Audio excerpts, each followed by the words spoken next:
meron akong share na may theory ako. And please correct me kung meron kayong evidence to the contrary. Meron akong theory kasi na in every bear cycle, meron isang sacrificial lamb na brand name, na very respected brand name, and mamamatay siya during the bear cycle. So I observed this for the first time in 2013, Mt. Gox, single most important crypto exchange in the world at the time, no? And then it collapsed as part of it. That was kind of what triggered yung pababa na at that time. I mean, obviously we know FTX, no, from the previous one.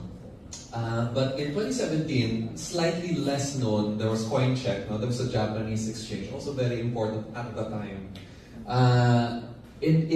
Last year, I thought it was going to be Bybit.